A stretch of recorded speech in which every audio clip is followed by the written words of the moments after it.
Hello, I'm Solaj Alfred. Welcome to the HDS Epoll. It's your opportunity to weigh in on the most pressing issues of the day.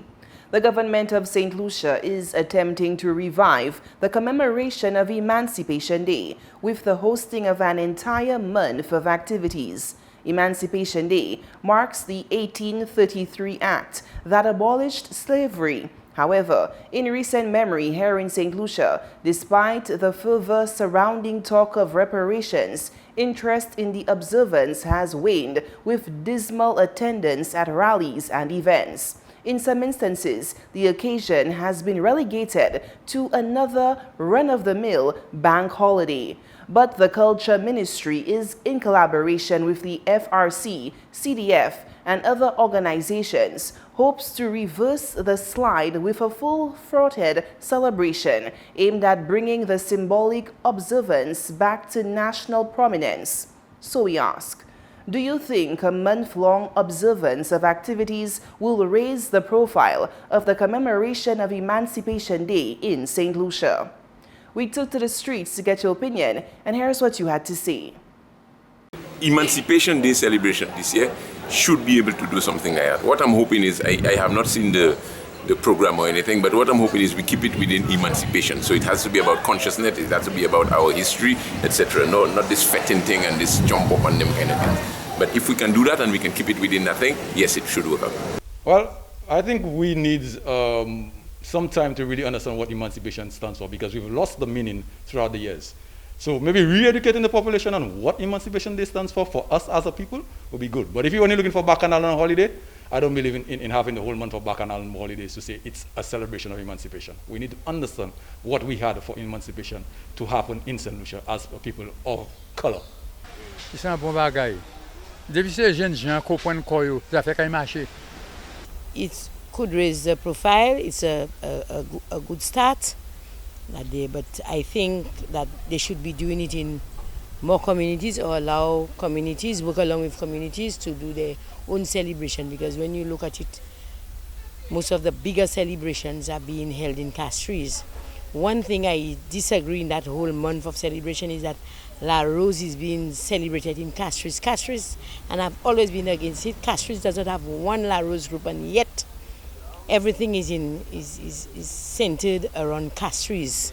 The city, they do not have a group, and yet everything is being held in castries. Célébration ça là pour mettre nom vieux connaître valeur yo qui moun yo yé côté nous sorti freedom nom pour nous vivre avec justice pour un law avec nous ka crier ça loyalty.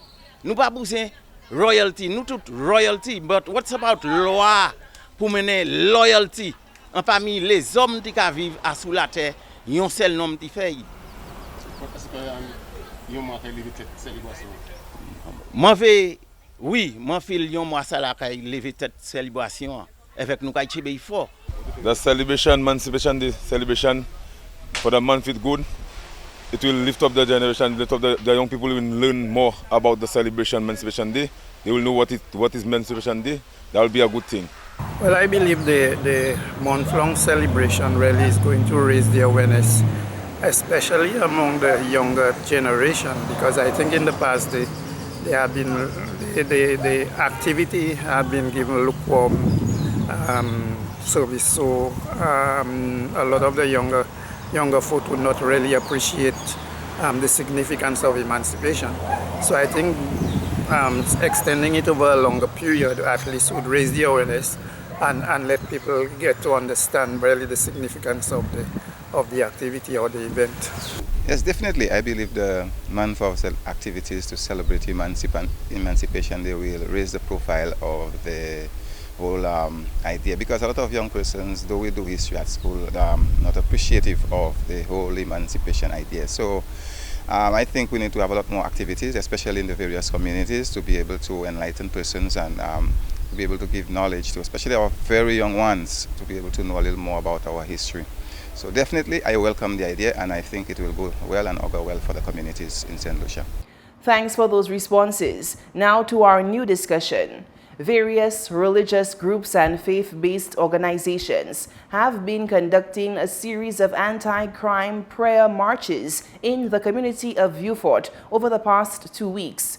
Vieux-Fort has been beset by a rash of gun violence with heightened tensions among rival armed gangs that have resulted in fatal shootings throughout 2020, 2021, and 2022. The Christian denominations are waging what they characterize as spiritual warfare against the scourge of crime and are seeking divine intervention to de-escalate the hostilities and dissuade youth from a life of violent crime.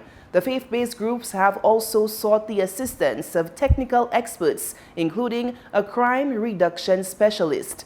So we ask, do you think the recent anti-crime demonstrations led by faith-based groups will help lead to a reduction in the spate of gun violence in the South of Saint Lucia?